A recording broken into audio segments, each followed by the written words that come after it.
अस्सलाम वालेकुम। आज की वीडियो में मैं आपके साथ शेयर करूंगी कुछ कुकिंग मिस्टेक्स जो हम लोग आम रूटीन में अपनी लाइफ में कर रहे होते हैं, जिसकी वजह से या तो हमारे खाने के अंदर वो टेस्ट नहीं आता, या उस इंग्रेडिएंट्स के प्रॉपर फ्लेवर्स निकल के बाहर नहीं आते, या फिर हम उसके प्रॉपर बेनिफिट्स नहीं ले पाते, या तो हम उसको वेस्ट कर देते हैं, या तो फिर हम उसको कंज्यूम करने से पहले ही किल कर देते हैं। So this is me consultant nutritionist Sana Bilal. Welcome back to my YouTube channel. सबसे पहली बहुत कॉमन मिस्टेक जो हमारे यहाँ पर देखी जाती है वो ये कि हम लोग वेजिटेबल्स को बहुत ज्यादा ओवर कुक कर देते हैं। मैंने यहाँ पर देखा है कि हमारे यहाँ पर बहुत कॉमन प्रैक्टिस है कि हम लोग वेजिटेबल का इतना मलीदा निकाल देते हैं कि जब तक उस वेजिटेबल का घोटाला नहीं बन रहा तब तक हम ये कहते हैं कि जी हमारी वेजिटेबल कुक ही नहीं है, जो कि एक बहुत रॉन्ग प्रैक्टिस है। वेजिटेबल जो है वो हमेशा सॉटेड फॉर्म में खानी चाहिए, यानी कि हल्के से ऑयल के अंदर उसको सौते किया हुआ उस फॉर्म में लेनी चाहिए, या फिर ब्लैंक फॉर्म में लेनी चाहिए। जब हम लोग वेजिटेबल को बहुत ज्यादा ओवर कुक कर देते हैं तो उसकी वजह से उसके अंदर जितने भी न्यूट्रिएंट्स होते हैं वो सारे के सारे डिस्ट्रॉय हो जाते हैं। तो वो आप एक तरह का बिल्कुल विदाउट न्यूट्रिएंट फूड ही कंज्यूम कर रहे होते हैं, जिसका खाने का कोई बेनिफिट ही नहीं होता।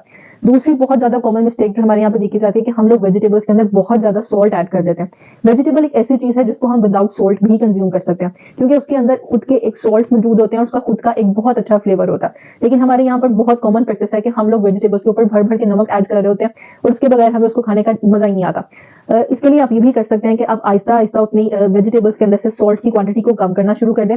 उसकी वजह से ये होगा कि आपको उसके अच्छे फ्लेवर्स भी मिलेंगे और न्यूट्रिशनली इसका आपको बहुत ज्यादा बेनिफिट होगा। थर्ड मोस्ट कॉमन मिस्टेक जो हमारे यहाँ पर देखी गई है वो ये कि हम लोग कुकिंग करते वक्त चीजें जो है वो बिल्कुल रैंडमली ऐड कर रहे होते हैं। फॉर एग्जाम्पल, जैसे आपने कहीं जाना होता है, आपको जल्दी होती है, तो आप जल्दी जल्दी में खाना बनाते हैं, तो जो इंग्रेडिएंट पहले हाथ में आता है आप वो डाल के कुकिंग करना शुरू हो जाते हैं। उसकी वजह से ये होता है कि बहुत से इंग्रेडिएंट्स की या तो फिर प्रॉपर न्यूट्रिएंट्स निकल के बाहर ही नहीं आते, या फिर वो ओवर कुक हो जाने की वजह से डिस्ट्रॉय हो जाते हैं। फॉर एग्जाम्पल, जैसे कि टर्मरिक हो गया या जिंजर हो गया, मोस्टली ऐसा देखा गया कि इसके अंदर के प्रॉपर हम लोग बेनिफिट्स ले ही नहीं पाते। इसके 80% तक ऑयल हम कंज्यूम नहीं कर पाते और इसको हम डिस्ट्रॉय कर देते हैं या वेस्ट कर देते हैं।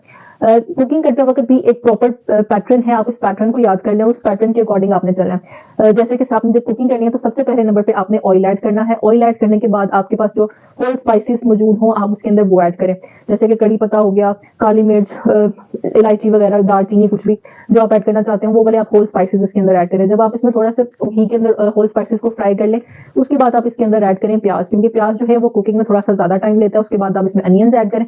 अनियंस के बाद आप इसके अंदर ऐड करें गार्लिक। गार्लिक थोड़ा सा सौते कर लें। उसके बाद आप इसके अंदर ऐड करें जिंजर। जिंजर को भी थोड़ा सा कुक करना ताकि उसके अंदर से जो उसके ऑयल्स हैं वो निकल के बाहर आ जाए। जब उसका थोड़ा सा सौते कर लें उसके बाद आप इसके अंदर टोमेटोज ऐड करें। टोमेटोज के बाद आप इसके अंदर ग्रीन चिलीज ऐड करें, क्योंकि ग्रीन चिलीज हमारे यहाँ पे क्या होता है कि हम लोग अक्सर स्टार्ट में ऐड कर देते हैं, जिसकी वजह से ये होता है कि उसके अंदर के न्यूट्रिएंट्स जो हैं वो डैमेज हो जाते हैं, विटामिन सी उसके अंदर से खत्म हो जाता है।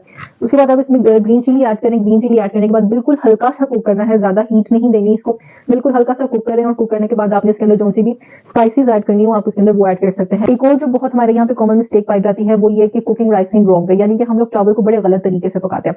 सबसे पहले तो चावलों की बात आ जाती है, तो उसमें ये कि आपके पास जो चावल है आपने कोशिश करनी है कि आपके पास पुराना चावल हो, क्योंकि जितना पुराना चावल होगा वो उतना ज्यादा अच्छा बनेगा, जिसको हम एजेड राइस भी कहते हैं। आपके पास वो राइस होने चाहिए, ओल्ड इज गोल्ड कहते हैं ना, बिल्कुल उसी तरह से जितना पुराना चावल होगा वो उतना ही ज्यादा अच्छा बन के आएगा, उतना ही ज्यादा खिला खिला बनेगा, चिपकेगा नहीं, और वो टेस्ट में भी ज्यादा अच्छा होता है। अब इसको पकाने का तरीका क्या क्या है कि आपने जब भी चावल पकाना है तो आपने कोशिश करनी है कि आप उसको खुले बर्तन के अंदर बनाएं। हमारे यहाँ पर अक्सर एक कॉमन प्रैक्टिस ये भी है कि हम लोग चावलों को प्रेशर कुकर के अंदर बना रहे होते हैं, तो ये भी नहीं आपने करना। आपने कोशिश ये करनी है कि आप उसको पतीली में पकाएं और आप इसको किसी खुले बर्तन के अंदर बनाएं। अच्छा, अब एक और बहुत ज्यादा देखा जाता है हमारे यहाँ पे कि हम लोग जब चावलों का इस्तेमाल करते हैं तो हमारे यहाँ पर बहुत कंफ्यूजन ये पाई जाती है कि चावलों को स्ट्रेन करके इस्तेमाल किया जाए जब या तो फिर हम उसको पूरा बॉईल करके उसको कुक करके इस्तेमाल करें। तो आप दोनों सूरतों में ही चावल को इस्तेमाल कर सकते हैं। आप उसको विद स्टार्च भी खा सकते हैं और आप इसकी स्टार्च को स्ट्रेन करके भी खा सकते हैं। अब इसमें यह है कि अगर आप उसको विद स्टार्च लेते हैं तो जो एथराइटिस के पेशेंट हैं या जिनको नेक पेन, शोल्डर पेन या बैक पेन रहती है उन लोगों के लिए ये बहुत अच्छी चीज है। हाँ, लेकिन अगर जो लोग वेट लूज करना चाहते हैं या जिनका कोलेस्ट्रॉल का लेवल ज्यादा है तो उनको चाहिए कि वो चावल को बॉईल करके फिर इस्तेमाल करें।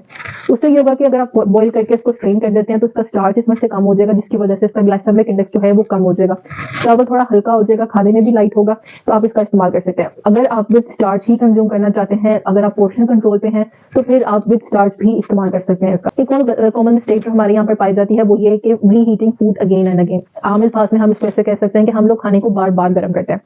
अब इसमें होता यह है कि हम लोग जब खाना बनाते हैं तो खाना बनाने के बाद कोशिश ये करते हैं कि खाना या तो 2 टाइम का बना लिया जाए या 2 दिन का बना लिया जाए, जो कि एक गलत प्रैक्टिस है। आपने कोशिश ये करनी है कि अगर आप खाना बनाएं तो आप इतनी क्वांटिटी में बनाएं कि आपका एक टाइम पे वो खाना खाना इस्तेमाल हो जाए और खत्म हो जाए। अगर आप खत्म नहीं कर सकते तो आप कोशिश करेंगे वो खाना किसी और को दे दें। अगर नहीं तो आप कोशिश करेंगे अगर आपने एक टाइम पे वो खाने का इस्तेमाल किया तो आप सेकंड मील के अंदर उस खाने का इस्तेमाल लाजमी कर लें। सेकंड चीज जो इसमें आ जाती है वो ये कि अगर आपने खाना पकाया है, आपने खाना खा लिया एक टाइम पर, आपके पास जो खाना बच गया तो उस खाने को बाहर नहीं पड़े रहने दें, बल्कि उस खाने को प्रॉपर तरीके से आप स्टोर करें। यानी कि आप उसको फ्रिज में रख सकते हैं, प्रॉपर तरीके से किसी बॉक्स में डालें, उसको कवर करें और उसको आप स्टोर कर लें फ्रिज में या फ्रीजर में, जिस तरह से भी आप स्टोर करना चाहते हैं।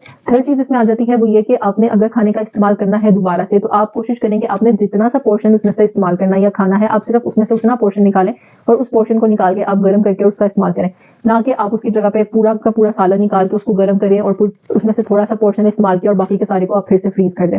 इसकी वजह से ये होता है कि उसके अंदर मौजूद जितने भी न्यूट्रिएंट्स होते हैं वो रीहीट होकर डैमेज हो जाते हैं और उससे उसका फ्लेवर भी काफी ज्यादा खराब हो जाता है। नेक्स्ट कॉमन मिस्टेक जो हमारे यहाँ पे की जाती है वो ये कि cooking dal in wrong way, यानी कि हम दाल को ठीक तरह से पकाते नहीं है या उसको उस तरीके से बेनिफिट नहीं ले पाते।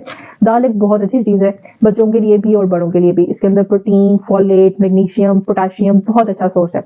लेकिन अगर आप उसको प्रॉपर्ली कुक नहीं करेंगे या प्रॉपर्ली उस तरीके से पका कर कंज्यूम नहीं करेंगे तो उसकी जगह पे आपको एसिडिटी, गैस, ब्लोटिंग और इवन डाइजेस्टिव इश्यूज भी हो सकते हैं। दाल को पकाने का सही या बेहतरीन तरीका क्या है? दाल को पकाने के लिए सबसे पहले आपको दाल को प्रॉपर्ली सोक करना चाहिए। हर दाल का डिफरेंट टाइम है, कुछ दालों को आधा घंटा चाहिए होता है, कुछ को 1 घंटा, और बीन्स वगैरह जैसे हैं, चने वगैरह, तो उनको 2 से 3 घंटे या ओवरनाइट भी आप सोक कर सकते हैं। सोकिंग के बेनिफिट्स क्या हो सकते हैं? एक तो ये कि इसकी वजह से आपका कुकिंग टाइम जो है वो थोड़ा सा कम हो जाएगा।